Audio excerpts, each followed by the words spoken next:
네, 8월 31일 NH투자증권 모닝미팅 시작하도록 하겠습니다. 전일 미국 시장은 다우지수는 하락한 반면 S&P 500과 나스닥 지수는 또 사상 최고치를 기록을 했습니다.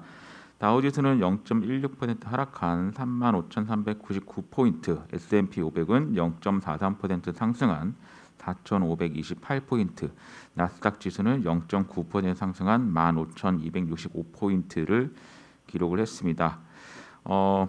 뉴욕 증시는 금리가 하락세를 유지하면서 기술주 중심으로 이제 상승한 모습을 보였습니다. 신년물 국채 금리는 3bp 이상 하락한 1.27%까지 떨어졌고요. 미국 댈러스 연은 제조업 활동 지수는 9.0으로 전월의 27.3에서 크게 하락하는 모습 보였고, 시장 예상치 23.5도 크게 하회를 한 모습을 보였습니다.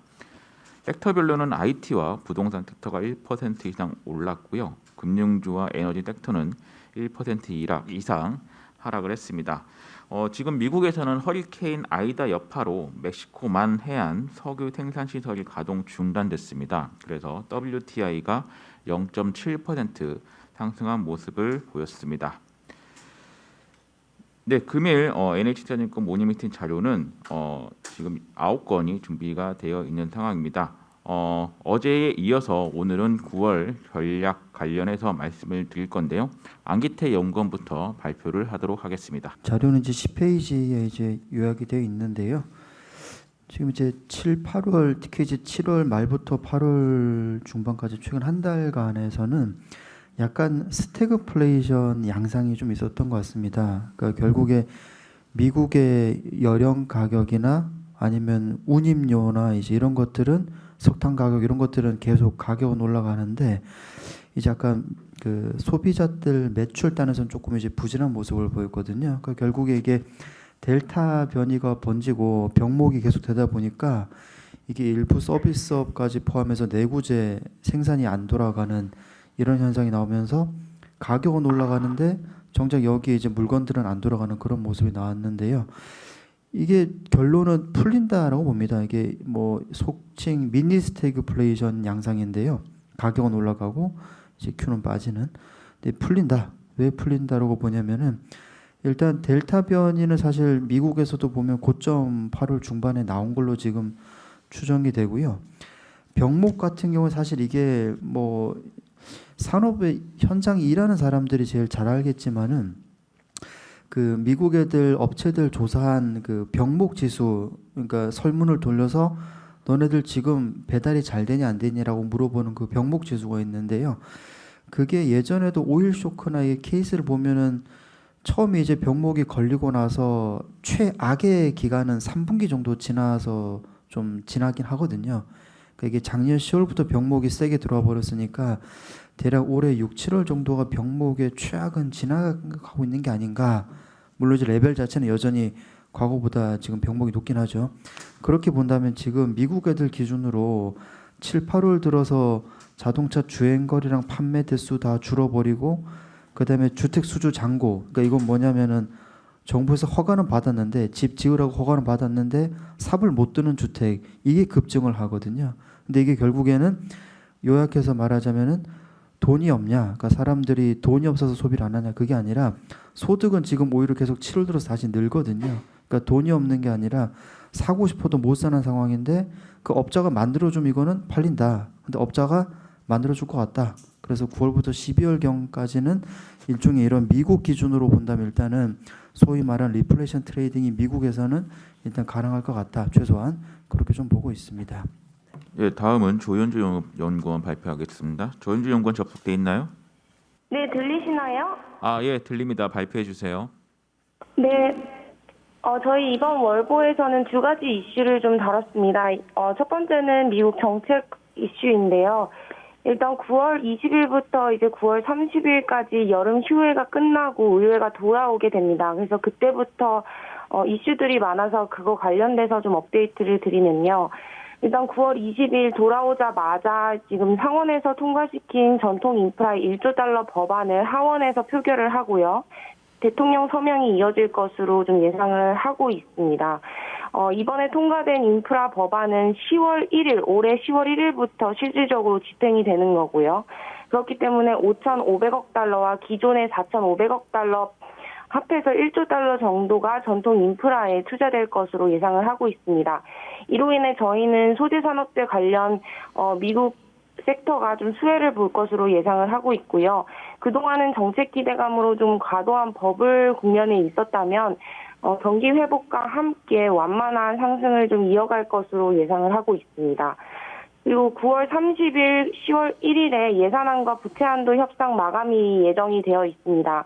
이미 공화당에서는 부채 한도 협상을 상향 조정하지 않겠다라고 이미 선언을 했기 때문에 부채 한도 관련해서 정치적 노이즈가 있을 것으로 예상을 하고 있습니다.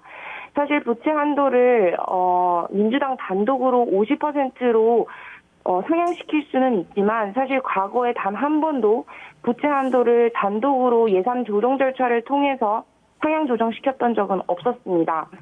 그렇기 때문에 만약에 공화당이 계속해서 반대를 하게 되어서 민주당이 단독으로 하게 된다면 예산안과 부채 한도를 같이 붙여서 50% 단독으로 할 가능성이 높습니다. 그래야만 1년에 3번 할 수 있는 예산안 조정 절차 중에 한 번을 남겨서 기존에 바이든이 원했던 그린 인프라라든가 복지 인프라 3.5조 달러 법안을 처리할 수 있기 때문에 부채 한도 협상과 예산안을 합쳐서 하는 방안을 모색할 것으로 예상하고 있습니다. 다만 이런 모든 절차를 하기 위해서 시간이 모자라고 또 단독으로 진행하려면 절차가 복잡하기 때문에 10일 안에 이 모든 걸 끝내기가 쉽지가 않기 때문에 약간의 정치적 노이즈가 발생할 수 있다라고 생각하고 있습니다. 두 번째 이슈는 이제 미국 쪽의 출퇴근의 종말이라는 내용인데요. 아무래도 코로나19 변이가 좀 지속되고 있고 또 코로나19 이후에도 미국 고용시장의 구조적 변화가 좀 나타날 수 있다라고 생각하고 있습니다. 일단 재택근무가 좀 고착화될 것이다라고 예상을 하고 있는데요. 지금 현재 미국 같은 경우는 코로나가 심했을 때는 60%에서 90%까지 재택근무를 했고요. 지금은 20에서 40% 정도 재택근무를 하고 있다라고 보시면 될 것 같습니다. 그리고 코로나19 이후에도 20%에서 40% 정도는 유지될 것이다라고 예상하고 있는 상황입니다. 이로 인해서 이제 미국 기업들은 어떻게 보면은 재택근무를 더 효율적으로 적용시키기 위해서 계속해서 가상현실이나 AI 이런 쪽에 투자를 좀 활발히 하고 있다라고 생각을 하고 있고요. 미국 부동산 시장도 보시면 오히려 도심보다는 외곽 지역의 집값이 더 올라오는 모습을 보실 수가 있습니다. 그 이유는 이제 재택근무가 활성화되면서 도심에 굳이 있을 필요가 없기 때문에 더 밖으로 나가는 모습입니다. 그래서 이런 부분을 봤을 때 저희가 가지고 갈 수 있는 전략 같은 경우는 결국에는 기업들의 투자가 계속해서 이 가상현실이나 AI 쪽, 재택근무를 활성화시킬 수 있는 테크 쪽의 투자는 좀 지속될 수 있다라고 판단하고 있어서 이쪽을 좀 긍정적으로 말씀드리고 있습니다. 이상입니다. NHFS 투자 전략 권하민 연구원 발표하겠습니다. 권하민 연구원 접속해 있습니까? 네, 잘 들리시나요? 네, 발표해 주세요. 네, FX 전략 말씀드리겠습니다. 저희 신흥국 통화가 최근에 변동성이 많이 확대가 됐는데 펀더멘털 대비 좀 변동성이 과했다라고 보고 있습니다.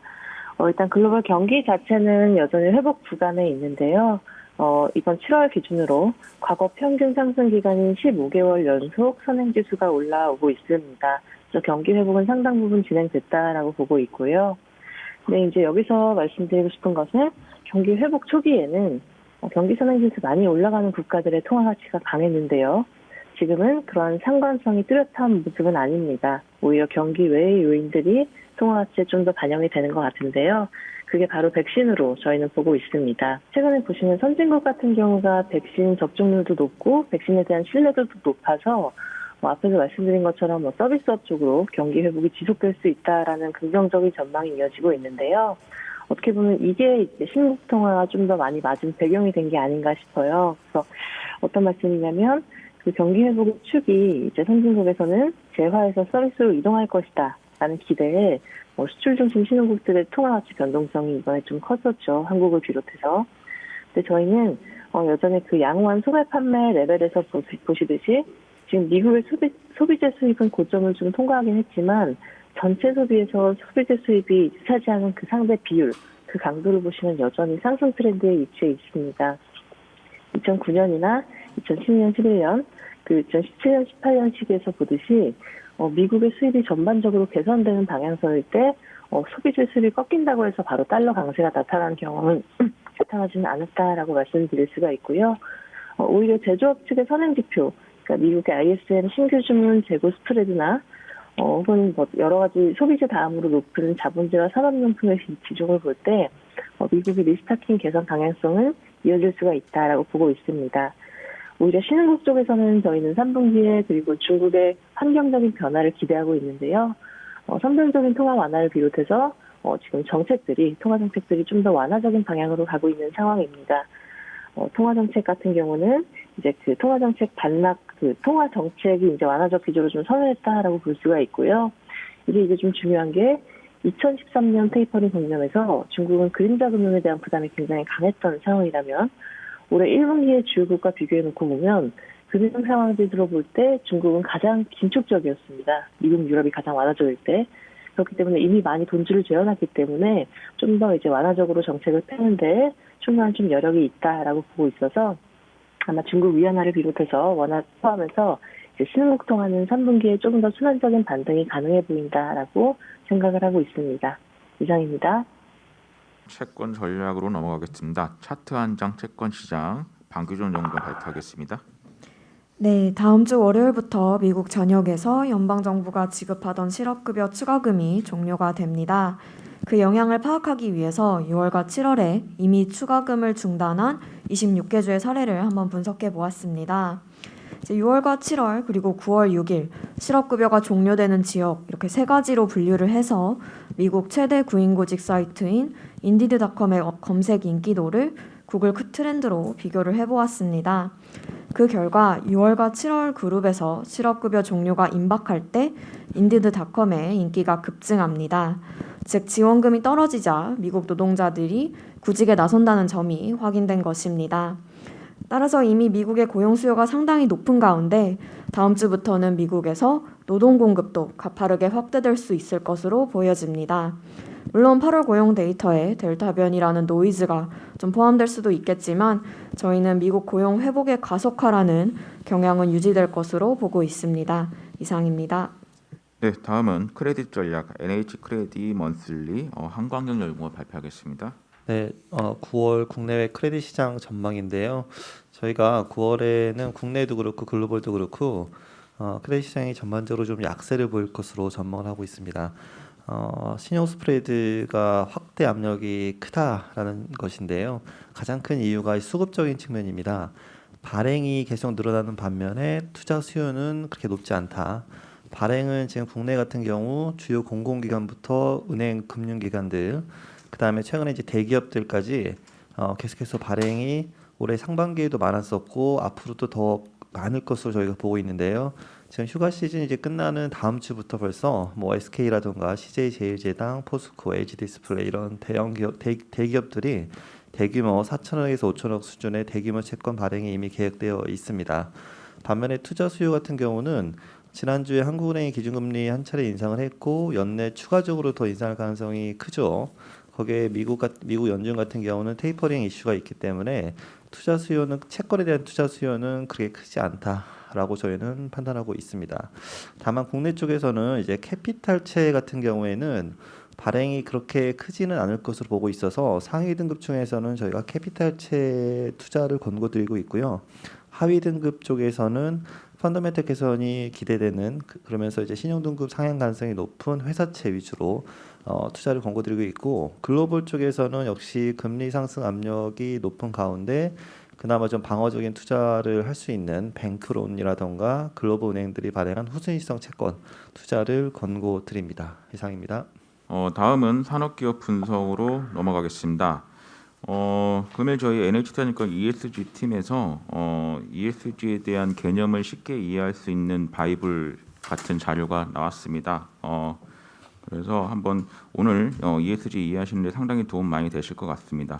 NH ESG 리서치 관련해서 김동영 연구원 발표하도록 하겠습니다. 예, 저 바이블 같은 소개 감사드립니다.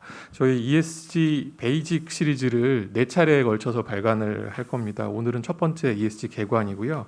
이 자료는 ESG 운용을 담당하시는 분들은 아마 잘 아실 만한 내용들이 많이 있는데 관심이 있는 다른 매니저들 그리고 준비를 해야 되는 기업 입장에서도 상당히 유용한 자료가 아닐까 싶습니다. 기본적인 내용이니까 내용 짧게 말씀드리겠는데요. ESG가 지속 가능한 발전에서 필수적인 요소입니다. 2000년대 초반에 UN을 통해서 탄생을 했고 널리 알려졌고요. 우리가 익숙한 주주자본주의에서 최근에는 이해관계자 자본주의가 재조명되고 있는 상황들 그리고 ESG 투자 규모가 빠르게 늘어나고 있고 환경 문제에 대해서 이런 국제 공조를 통해서 확산이 가속화가 되고 있습니다.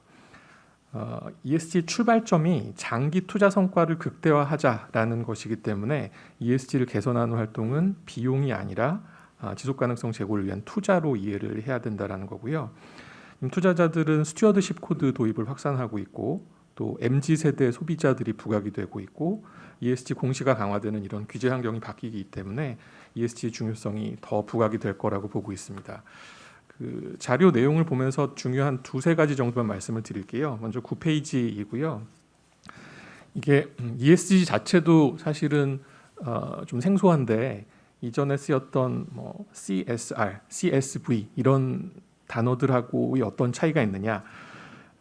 Corporate Social Responsibility, 기업의 사회적 책임이라는 거는 제일 오래됐죠. 책임에서 시작해서 비용을 수반하는 사회공헌 활동이다. 이렇게 이해할 수 있겠고요. CSV, Corporate Shared Value는 기업이 자발적으로 기업 활동을 통해서 경제적 수익과 동시에 사회적 가치를 창출하겠다. 이런 내용이고요. 반면에 ESG는 금융 시스템과의 상호작용에서 탄생을 했고 비재무 요소 개선을 통해서 기업 가치를 상승하는 이런 성과에 집중하겠다. 그래서 이 차이점들이 좀 있다라는 걸 말씀드리겠고요. 그리고 29페이지에 ROESG라는 개념이 있습니다. 이게 이제 들어보시면 ROE하고 ESG를 합친 개념이라는 걸 아실 수가 있는데요. 기업의 수익성을 나타내는 ROE 그리고 기업이 ESG 이슈에 얼만큼 노력을 기울이느냐 이 2가지 측면에서 기업을 평가하는 지표라고 이해를 할 수 있겠고요. 일본에서 처음 나왔는데 일본 경제신문에서는 그 기업들의 ROESG 순위도 발표를 합니다. 이 계산하는 방식은 굉장히 간단한데요. 기업의 ROE 수치에다가 ESG 평가기관들 나오는 평균 점수를 1점 만점으로 하고 감점을 시켜가고요. 또 상위 기업들한테는 30%의 프리미엄을 줍니다. 그러니까 ROE 점수가 2를 초과하는 ESG 점수가 2를 초과하는 좋은 기업들은 ROESG가 1점 몇이 될 거기 때문에 기존의 ROE보다는 커지게 되는 거고요. 반대로 ESG 점수가 낮은 기업들은 ROESG가 기존의 ROE보다는 떨어지는 그래서 이런 것들을 평가하는 개념이고요. 이거를 일본의 에자이라는 제약사에서 실증 평가를 해봤습니다. 그러니까 인건비 인상이나 연구개발비 인상, 타가시설 증가 이런 것들 ESG 개선 활동이 5년이나 10년 있다가 기업 가치를 상승시킨다. 그래서 통합보고서에 ESG 영업이익이라는 걸 따로 발표를 하는데 판관비를 차감하지 않기 때문에 기존의 영업이익보다 영업이익이 상당히 커지는 것을 볼 수가 있었습니다. 마지막으로 36페이지서부터는 ESG 이니셔티브를 정리해서 보여드리고 있는데요. ESG 이니셔티브라는 것은 ESG를 실행하고 보고하고 평가하는 것과 관련된 프레임워크를 제시하는 협의체입니다. TCFD, CDP 이런 것들을 이제 관심 있는 분들은 많이 들어보셨을 텐데 내용이 정리되어 있으니까 한번 보시면 좋을 것 같습니다. 이상입니다. 예, 다음은 건설 건자재 산업 이민재 연구원 발표하겠습니다. 이민재 연구원 접속돼 있나요? 예, 어제 건설주 전반적으로 주가 흐름이 좋았고요. 그 배경에는 야당, 국민의힘 대권 주자인 윤석열 전 검찰총장의 부동산 정책이 첫 번째로 나왔기 때문이라고 보고 있습니다. 일요일 날 발표가 됐고요. 임기 내 주택을 250만 원 이상 공급을 하고 이 중에 청년 원가주택을 30만 원, 역세권 첫집 주택을 20만 원 공급하겠다고 공약을 발표했습니다. 전반적으로 공급 확대에 대해서 얘기를 하면서 동시에 이제 이재명 후보의 기본주택과 같이 어떤 공공 성격의 주택들을 포함하겠다라는 내용들이 사실은 줄을 이뤘습니다. 근데 내용을 보면 사실은 조금은 비현실적인 내용들이 좀 들어가 있다라는 비판들을 계속 좀 받고 있는 상황이고요. 그 밖에도 전반적인 규제 완화를 발표했습니다. 이게 이재명 후보와의 가장 큰 차이점이라고 보면 될 것 같고요. 세제 개편뿐만 아니라 재건축 재개발에서의 어떤 제도적인 개선도 병행하겠다라고 언급을 했습니다. 예상했던 대로 야당 후보들이 이제 부동산 정책들을 일본 경향으로 내세우면서 문재인 정부의 부동산 정책과는 좀 다른 방향으로 진행하겠다라는 얘기들을 끌어가고 있고요. 특히나 이제 대형 건설사한테 유리한 재건축 재개발을 포함해서 이제 전반적인 규제 완화를 언급할 것으로 예상이 되고 있습니다. 그래서 이런 것들은 건설업종 자체에는 굉장히 긍정적인 모멘텀이라고 판단하고 있고요. 여야 경선이 대략 한 10월 정도에 마무리가 될 걸로 보고 있습니다. 그래서 그때까지는 관련된 정책 모멘텀 계속될 거로 보고 있기 때문에 저희 계속 관심 갖고 볼 필요 있다라고 보고 있습니다. 예, 다음은 NC소프트 안재민 연구원 발표하겠습니다. 네, NC소프트 말씀드리겠습니다. 저희 투자기간 바이는 유지 하나 목표 주가를 105만 원에서 78만 원으로 하향합니다. 이제 지난주부터 계속 이슈됐었던 블레이드 앤 소울 2가 주말이 지나도 순위가 크게 올라가지 못함을 확인을 했고요. 지금 기준으로 5위, 오늘 아침 기준으로 4위 뭐 이런 식으로 조금 올라가는 각오는 있지만 이제 NC소프트의 기대치는 사실은 1, 2등을 해줘야 되는데 그 부분들에 미치지 못했던 것 같습니다. 몇 차례 말씀드린 대로 이제 기존 리니지 시리즈랑 크게 차이가 없는 약간 과도한 과금 모델 그리고 확률형 아이템 이런 부분들이 좀 유저들의 공감을 얻지 못했던 것 같고요. 이 부분들이 좀 실패의 요인들이라고 생각을 하고 있습니다. 그래서 올해 실적에 아마 좀 둔화가 좀 불가피할 것으로 보고 있고요.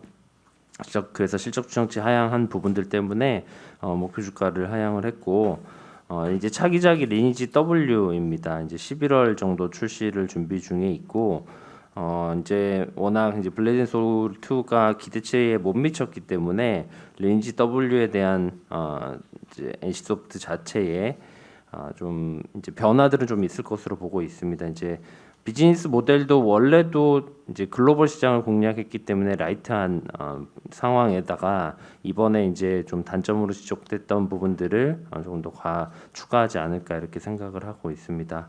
다만 이제 글로벌에서 NC소프트가 큰 성과를 거둔 적이 별로 없다는 점에서 현재로서는 좀 보수적으로 일매출 한 10억 원 정도를 가정을 했고요. 향후에 이제 좀 임박해서 이제 그 각종 테스트나 이런 것들이 좀 진행이 되면서 추가적으로 업데이트를 드리도록 하겠습니다. 이상입니다. 최근 게임주 변동이 심한데 추천주 탑픽 순으로 좀 말씀 좀 부탁드릴게요. 네, 저희는 일단 카카오 게임즈 계속 제일 선호하고 있는 상황이고요. 최근에 이제 오딘이 이제 블레이드 앤 소울 2와 겹치면서 이제 그 우려들이 좀 제기가 돼서 이제 8월 달에 주가 조정을 좀 받았었는데 오히려 이제 블레이드 앤 소울 2가 크게 이제 영향을 미치지 못하면서 오딘의 매출이 지속될 수 있는 부분들이 있습니다. 그래서 카카오 게임즈 가장 선호하고요. 최근에 이제 도깨비라는 게임을 공개를 하면서 약간 이제 메타버스 컨셉과 좀 가족들 누구나 좀 즐길 수 있는 게임을 공개를 한 펄어비스 같은 경우에도 저희가 이제 중소형주 중에서 좀 추천을 드리고 있는 종목들인데요.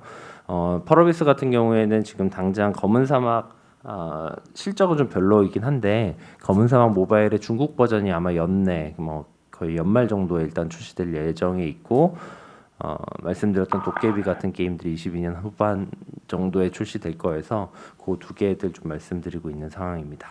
어제 그 중국에서 그 청소년들의 그 게임을 금요일하고 주말에 그 저녁 1시간만 온라인 게임 할 수 있도록 좀 강력하게 또 규제가 나왔잖아요.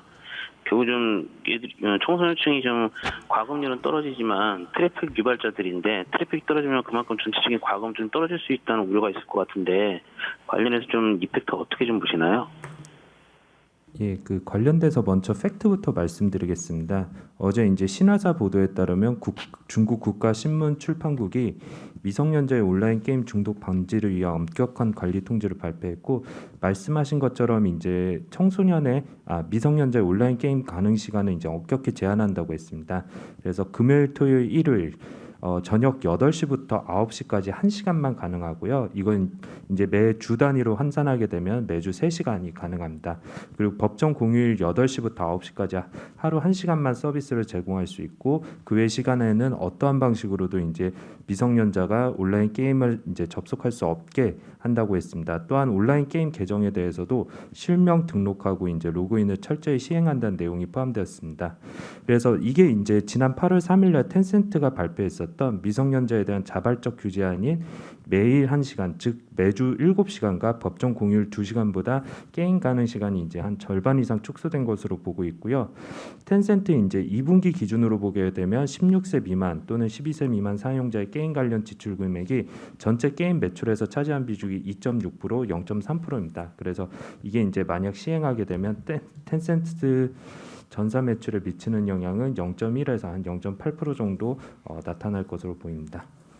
이것도 저희가 그 8월 초에 주가 많이 텐센트 비롯해서 이제 주가 많이 빠졌을 때 말씀드렸었고요. 이제 뭐 방금 이제 이야기 드린 대로 청소년들이 뭐 트래픽을 유발하는 거는 뭐 사실은 실적이랑 상관이 없기 때문에 큰 영향이 없고요. 결국은 매출인데 매출은 비중이 낮습니다. 그리고 지금 국내 업체들 기준으로 보시면 일단 뭐 MMORPG 장르가 대부분 중국에 많이 나가는데 한국 기업들이 개발한 것들이요. 근데 이 경우에는 MMORPG는 기본적으로 20대 밑에 애들이 잘 하질 않습니다. 그래서 30, 40대가 주력이기 때문에 영향이 거의 없고 저희가 17년도 이후에 판호를 못 받아서 뭐 게임이 나간 게임이 거의 없습니다. 그래서 지금은 그 영향이 크지 않을 것으로 보고 있고요. 그래도 좀 매출 비중이 좀 있는 업체들을 말씀을 드리면 아무래도 크래프톤이 좀 있을 거고요. 그다음에 웹젠 위메이드 같이 그 IP 비즈니스하는 업체들이 좀 영향이 있을 것으로 보고 있습니다. 네, 다음은 KH바텍 이규하 연구원 발표하겠습니다. 네, KH바텍 목표 주가를 기존 26,000원에서 33,000원으로 상향을 하고 투자 의견 방해를 유지를 합니다. 그 목표 주가 상향 배경은 밸류에이션 기준 시점을 2021년에서 2022년으로 변경했고요. 내년 삼성전자 폴더블 스마트폰 출하량 가정을 이제 높여서 2022년 주당 순이익을 3.1% 상향한 부분을 반영을 했습니다. 그 폴더블 스마트폰이 이제 본격적으로 확대되는 연도가 내년이라고 판단을 해서 기준 시점을 바꿨고요.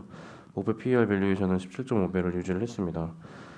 그 최근에 삼성전자 이제 국내 고객사 2022년 폴더블 스마트폰 출하량을 이제 계속 그 판매 잘 되는 점을 반영해서 기존 1,420만 대에서 1,570만 대 수준으로 한 10% 정도 상향을 했고요. 관련해서 동사 영업이익을 기존 대비 5% 정도 상향하고 주당 순이익은 3.1% 정도 상향을 했습니다. 전체 폴더블 스마트폰 출하량 증가율 대비 동사 실적 증가세가 소폭 낮은 이유는 그 물량이 증가되면서 기존의 독점 체제가 그 멀티벤더, 그러니까 다른 이제 부품 업체까지 들어올 가능성을 고려를 해서 기존 100%에서 이제 90% 좀 하향을 했기 때문이고요. 지금 이게 확정된 부분은 아니지만 그냥 보수적으로 일단 반영을 했다라고 생각을 하시면 될 것 같습니다. 최근 분위기를 봤을 때는 뭐 독점이 유지될 가능성도 있기 때문에 실적의 추가 확대가 좀 기대가 되고요. 그 실적 측면을 좀 더 자세히 말씀드리면 올해 같은 경우에는 기존 전망 대비 이제 영업이익을 26.1% 하향해서 233억 원 정도 이제 추정을 하고 있습니다. 그 주된 이유는 일단 상반기 실적이 뭐 코로나19 영향 때문에 예상보다 좀 부진한 영향이 있고요. 그다음에 최근에 그 갤럭시 Z 폴드 3랑 Z 플립 3 두 가지 모델 중에 비교적 힌지 단가가 낮은 Z 플립 3 판매가 좀 더 잘 되는 부분을 반영해서 믹스 악화를 고려를 했고요. 그래서 영업이익률을 하향한 부분이 있습니다. 하지만 2022년 같은 경우에는 말씀드린 대로 출하량을 이제 올리면서 실적을 상향을 좀 했습니다.